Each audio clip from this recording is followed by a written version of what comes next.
ಸ್ನೇಹಿತರೆ, ಷೋಡಶ ಸಂಸ್ಕಾರಗಳಲ್ಲಿ ಒಂದಾದ ಅತ್ಯಂತ ಮಹತ್ವದ್ದಾದ ಉಪನಯನ ಸಂಸ್ಕಾರದ ಬಗ್ಗೆ ಮಾಹಿತಿಯನ್ನು ತಿಳಿಸ್ತಾ ಇದ್ದೇನೆ.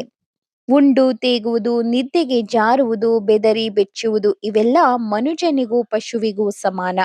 ವಿವೇಕ ಒಂದೇ ಮನುಷ್ಯನ ಹೆಚ್ಚುಗಾರಿಕೆ. ಇದಿಲ್ಲದವನಿಗೂ ಪಶುವಿಗೂ ವ್ಯತ್ಯಾಸವಿಲ್ಲ. ಇದು ಸುಭಾಷಿತದ ಬಣಿತಿ. ವಿವೇಕ, ಧೀಶಕ್ತಿ ಅಥವಾ ಜ್ಞಾನ ಮನುಷ್ಯನ ಅಸಾಮಾನ್ಯ ಆಸ್ತಿ. ಇವನು ಪಶುವಲ್ಲ ಎಂದು ತೀರ್ಮಾನಿಸುವುದಕ್ಕೆ ಇರುವ ಏಕೈಕ ಮಾನದಂಡ ಇದು. ಜ್ಞಾನ ಕೊಡು, ನನ್ನ ಧೀಶಕ್ತಿಯನ್ನು ಪ್ರಚೋದಿಸು ಎಂಬ ಪ್ರಾರ್ಥನೆ ಎಲ್ಲಾ ತರದ ಪ್ರಾರ್ಥನೆಗಿಂತಲೂ ಎತ್ತರದ ಪ್ರಾರ್ಥನೆ. ಧೀಶಕ್ತಿಯನ್ನು ಪ್ರಚೋದಿಸುವ, ದೇವನನ್ನು ಧ್ಯಾನಿಸುವ ಮಂತ್ರ ಶ್ರೇಷ್ಠ ಮಂತ್ರ. ಅದುವೇ ಗಾಯತ್ರಿ ಮಂತ್ರ. ಶ್ರೇಷ್ಠ ಮಂತ್ರವೊಂದನ್ನು ಉಚ್ಚರಿಸಬೇಕಾದರೆ ಪಾತ್ರತೆಯನ್ನು ಸಂಪಾದಿಸಿಕೊಳ್ಳಬೇಕು. ಸಂಸ್ಕಾರಗಳಿಂದ ಸಂಸ್ಕೃತನಾಗಬೇಕು. ಗಾಯತ್ರಿ ಮಂತ್ರವನ್ನು ಜಪಿಸುವುದಕ್ಕೆ ಪಾತ್ರನನ್ನಾಗಿಸುವ ಒಂದು ಸಂಸ್ಕಾರವೇ ಉಪನಯನ. ಮನುಷ್ಯನ ಹುಟ್ಟು ಒಂದು ಅದ್ಭುತ. ಈ ಪ್ರಪಂಚದಲ್ಲಿ ಸೂಕ್ಷ್ಮಾತಿ ಸೂಕ್ಷ್ಮ ಪರಿಮಾಣದ ಅನಂತ ಜೀವರಾಶಿ ಇದೆ. ಜೀವ ತಾನು ಕಲೆ ಹಾಕಿದ ಪಾಪ ಪುಣ್ಯಗಳ ಬಲದಿಂದ ಇಹಪರಗಳಲ್ಲಿ ಸಂಚರಿಸುತ್ತಾನೆ.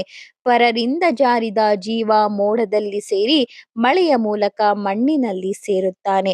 ಮಣ್ಣಿನಲ್ಲಿ ಬೆಳೆದ ಆಹಾರ ಧಾನ್ಯದಲ್ಲಿ ಸೇರಿ ಧಾನ್ಯವನ್ನು ತಿಂದ ವ್ಯಕ್ತಿಯಲ್ಲಿ ಪ್ರವೇಶಿಸುತ್ತಾನೆ. ಆ ವ್ಯಕ್ತಿ ಮನುಷ್ಯ ಪುರುಷನಾಗಿದ್ದರೆ ಪುರುಷನ ರೇತಸ್ಸಿನ ಮೂಲಕ ಸ್ತ್ರೀಯನ್ನು ಪ್ರವೇಶಿಸಿ ಶರೀರ ಪಡೆಯುತ್ತಾನೆ. 9 ತಿಂಗಳ ನಂತರ ಜನಿಸುತ್ತಾನೆ. ಆಹಾರ ಧಾನ್ಯದಲ್ಲಿ ಸೇರಿದ ಜೀವ ಸುಶಕ್ತ ಮನುಷ್ಯನಲ್ಲಿ ಸೇರದೆ ಪಶು ಪಕ್ಷಿಗಳಲ್ಲೋ ಬಾಲ ವೃದ್ಧರಲ್ಲೋ ಸ್ತ್ರೀಯರಲ್ಲೋ ಸೇರಿದರೆ ಮತ್ತೆ ಮಣ್ಣೇ ಗತಿ.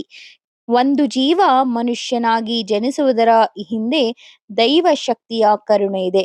ತನ್ನ ಸ್ವಭಾವ ಕರ್ಮಗಳ ಜೊತೆ ವಾತಾವರಣದಲ್ಲಿ ಸಂಚಿತವಾದ ಗ್ರಹ ಶಕ್ತಿಯ ಪ್ರಭಾವವಿದೆ. ಮಾನವ ಶಕ್ತಿಗೂ ಯೋಚನೆಗೂ ಮೀರಿದ ವಿಚಾರವಿದೆ. ದೇವರಲ್ಲಿ ಎಲ್ಲವೂ ನನ್ನ ಬಲದಿಂದ ನಡೆಯುತ್ತದೆ ಎಂಬ ಹಮ್ಮಿನ ಮನುಜನ ಬದುಕು ದುರ್ಭರ.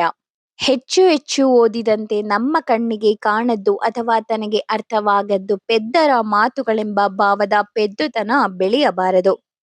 ಪ್ರಾಚೀನ ಋಷಿಮುನಿಗಳ ಮಾತುಗಳನ್ನು ಆಚಾರಗಳನ್ನು ಪೆದ್ದುತನವೆಂದು ಪಕ್ಕಕ್ಕಿರಿಸುವ ಆಧುನಿಕನ ಮಂಕುತನವನ್ನು ಕಂಡು ತಿಳಿದ ಮಂದಿ ನಗುತ್ತಾರೆ.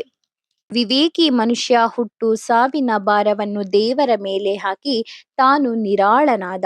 ಗರ್ಭದಲ್ಲಿ ಶಿಶುವಿನ ಸರಿಯಾದ ಬೆಳವಣಿಗೆಗಾಗಿ ಗರ್ಭದಾನ, ಪುಂಸವನ, ಸೀಮಂತ, ವಿಷ್ಣು ಬಲಿಗಳೆಂಬ 4 ಸಂಸ್ಕಾರಗಳನ್ನು ನಡೆಸಿದ.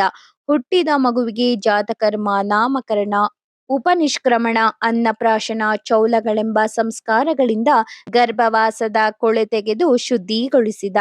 ಬಲ, ಆಯಸ್ಸು, ವರ್ಚಸ್ಸುಗಳನ್ನು ದೇವನಲ್ಲಿ ಪ್ರಾರ್ಥಿಸಿದ. ಹೀಗೆ 16 ಸಂಸ್ಕಾರಗಳಲ್ಲಿ ಮೊದಲ 9 ಸಂಸ್ಕಾರಗಳು ದೋಷಮಾರ್ಜಕ ಸಂಸ್ಕಾರಗಳು, ಅಂದರೆ ಕೊಳೆ ತೊಳೆಯುವ ಸಂಸ್ಕಾರಗಳು. ತೊಳೆದು ಸ್ವಚ್ಛವಾದ ಪಾತ್ರೆಯಲ್ಲಿ ಹಾಲು ತುಂಬಿಸಬೇಕು. 9 ಸಂಸ್ಕಾರಗಳಿಂದ ಶುದ್ಧನಾದ ಬಾಲನಲ್ಲಿ ಜ್ಞಾನ ರಸವನ್ನು ತುಂಬಿಸುವ ಮೊದಲ ಸಂಸ್ಕಾರ 10ನೆಯದಾದ ಉಪನಯನ. ನಮ್ಮ ಪ್ರಾಚೀನರು ತೋರಿದ ಪಥ. ಅವರು ದಾರಿ ತೋರಿದ್ದಾರೆ. ಕಣ್ಣು ತೆರೆದು ಸರಿ ಹೆಜ್ಜೆಯಲ್ಲಿ ನಡೆಯಬೇಕಾದವರು ನಾವು. ಸಂಸ್ಕೃತ ಪದಗಳಿಗೊಂದು ರೋಚಕ ಶಕ್ತಿ ಇದೆ. ಅವು ಒಂದೋ ಎರಡೋ ಅರ್ಥಗಳನ್ನು ನೇರವಾಗಿ ಹೇಳುತ್ತವೆ. ತನ್ಮೂಲಕ 10 ಅರ್ಥಗಳನ್ನು ಸೂಚಿಸುತ್ತವೆ. ಫಳಫಳಿಸುವ ವಜ್ರದಂತೆ ಒಂದೊಂದು ಕೋನದಿಂದ ನೋಡಿದಾಗ ಒಂದೊಂದು ಸುಂದರ ಅರ್ಥವನ್ನು ಹೊಳೆಸುತ್ತವೆ. ಉಪನಯನ ಶಬ್ದವೂ ಕೂಡ ಹಾಗೆಯೇ. ಉಪನಯನ. ಈ ಉಪನಯನ ಪದದಲ್ಲಿ ನಯನವೆಂದರೆ ಕಣ್ಣು, ಉಪ ಎಂದರೆ ಎತ್ತರ, ಉಪನಯನವೆಂದರೆ ಎತ್ತರದ ಕಣ್ಣು. ಹೊರಗಣ್ಣಿಗೆ ಕಾಣದುದನ್ನು ಕಾಣುವ ಕಣ್ಣು ಈ ಉಪನಯನ. ಅದುವೇ ಒಳಗಣ್ಣು, ಶಾಸ್ತ್ರದ ಕಣ್ಣು. ಉಪ ಎಂಬ ಶಬ್ದಕ್ಕೆ ಎತ್ತರ ಮತ್ತು ಹತ್ತಿರ ಎಂಬ 2 ಅರ್ಥಗಳಿವೆ. ನಯನವೆಂದರೆ ಕರೆದೊಯ್ಯುವಿಕೆ ಎಂದು ಅರ್ಥ. ಉಪನಯನವೆಂದರೆ ಎತ್ತರಕ್ಕೆ ಒಯ್ಯುವುದು ಅಥವಾ ಹತ್ತಿರಕ್ಕೆ ಕರೆದೊಯ್ಯುವುದು ಎಂದು ಅರ್ಥ. ಎತ್ತರವೆಂದರೆ ಭೌತಿಕ ಎತ್ತರವಲ್ಲ, ಆಧ್ಯಾತ್ಮಿಕ ಎತ್ತರ, ಜ್ಞಾನದ ಉನ್ನತಿ ಎಂದು ಇದರ ಅರ್ಥ. ಏಣಿ ಬಳಸಿ ಉಪ್ಪರಿಗೆಗೆ ಕರೆದೊಯ್ಯುವುದು ಉಪನಯನವಲ್ಲ. ಉಪಾಧ್ಯಾಯ ಉಪನಿಷತ್ತುಗಳ ಮೂಲಕ ಎತ್ತರದಲ್ಲಿರುವುದರಿಂದಲೇ ಉಪ ಎನಿಸಿದ ಭಗವಂತನೆಡೆಗೆ ಸಾಗುವ ದೀಕ್ಷೆ ತೊಡಿಸುವುದು ಉಪನಯನ. ಈ ಚಿಂತನೆಗೆ ಅನುಗುಣವಾಗಿ ಉಪನಯನವೆಂದರೆ ಗುರುಗಳ ಸಮೀಪಕ್ಕೆ ಕರೆದೊಯ್ಯುವುದು, ವೇದಾಕಾರಿಯನ್ನಾಗಿಸಿ ವೇದಗಳ ಸಮೀಪ ಒಯ್ಯುವುದು, ವೈದಿಕ ದೀಕ್ಷೆಯನ್ನಿತ್ತು ಭಗವದಂತಿಕದಲ್ಲಿ ನಿಲ್ಲಿಸುವುದು. ಇವೆಲ್ಲವೂ ಉಪನಯನ ಶಬ್ದದ ಅರ್ಥಗಳೇ. ಆದರೆ ಇಷ್ಟೇ ಅರ್ಥವಲ್ಲ. ಉಪನಯನವೆಂಬುದು ಯೋಗರೂಢ ಪದ. ಮಾತೃಭೋಜನ ವಪನದಿಂದ ಪ್ರಾರಂಭಿಸಿ ಭಿಕ್ಷಾಚರಣೆಯ ತನಕದ ಅನೇಕ ಘಟಕಗಳುಳ್ಳ ಗಾಯತ್ರೋಪದೇಶವೇ ಪ್ರಧಾನವಾಗಿ ಉಳ್ಳ ವಿಸ್ತೃತ ಸಮಾರಂಭಕ್ಕೆ ಉಪನಯನವೆಂದು ಹೆಸರು. ಉಪನಯನಂ ನಾಮ ಆಚಾರ್ಯ ಸಮೀಪ ನಯನಾಂಗಕೋ ಗಾಯತ್ರೋಪದೇಶ ಪ್ರಧಾನಕಃ ಕರ್ಮ ವಿಶೇಷಃ. ಉಪನಯನ ಪದಸ್ಯ ಯೋಗರೂಢತ್ವಾತ್. ಆದ್ದರಿಂದಲೇ ಉಪನಯನ, ಬ್ರಹ್ಮೋಪದೇಶ, ಮೌಂಜಿ ಬಂಧನ ಅಂದರೆ ಮುಂಜಿ ಮೊದಲಾದ ಪದಗಳು ಪರ್ಯಾಯ ಪದಗಳಾದವು. ಬಿಡಿಯಾಗಿ ಗಮನಿಸಿದರೆ ಬ್ರಹ್ಮೋಪದೇಶವೆಂದರೆ ಗಾಯತ್ರಿ ಮಂತ್ರದ ಉಪದೇಶ ಎಂದಷ್ಟೇ ಅರ್ಥ. ಬೃಹತ್ತಾದದ್ದು ಬ್ರಹ್ಮ.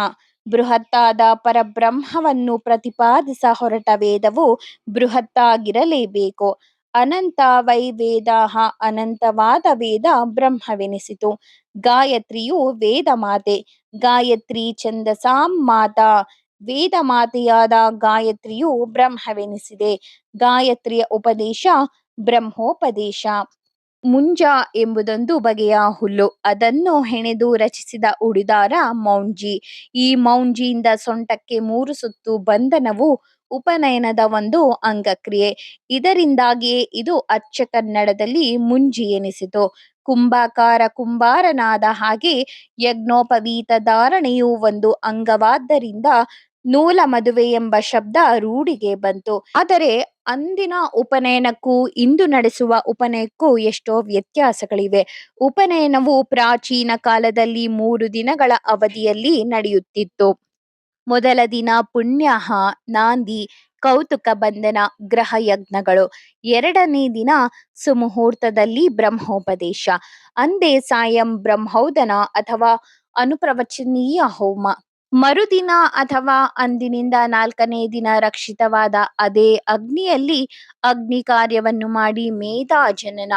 ಹಳೆಯ ಉಪನೀತ ಅಜೀನ ಮೇಖಲೆ ದಂಡಗಳನ್ನು ವಿಸರ್ಜಿಸಿ ನೂತನ ಉಪವೀತಾದಿಗಳ ಧಾರಣೆ. ಇಂದು 3 ದಿನಗಳ ಮುಂಜಿ 1 ದಿನಕ್ಕೆ ಅಥವಾ 1 ಹೊತ್ತಿಗೆ ಇಳಿದಿದೆ. ಕೌತುಕ ಬಂಧನ, ಗ್ರಹಯಜ್ಞಗಳು ಅನಿವಾರ್ಯಗಳಲ್ಲವೆಂಬ ಕಾರಣದಿಂದ ಇಂದು ಬಿಟ್ಟು ಹೋಗಿವೆ. ಉಳಿದೆಲ್ಲ ಪ್ರಕ್ರಿಯೆಗಳು ಒಂದೇ ದಿನದಲ್ಲಿ ನಡೆಯುತ್ತವೆ. 5 ದಿನಗಳ ಮದುವೆ ಒಂದೇ ದಿನ ನಡೆಯುವಂತೆ ಕಲಿಯುಗದಲ್ಲಿ ಇಷ್ಟನ್ನಾದರೂ ತಿಳಿದು ಶ್ರದ್ಧೆಯಿಂದ ಮಾಡಿದರೆ ಅದು ತಾರಕ. ಶ್ರೀ ಕೃಷ್ಣ ಅರ್ಪಣಮಸ್ತು. ಧನ್ಯವಾದಗಳು.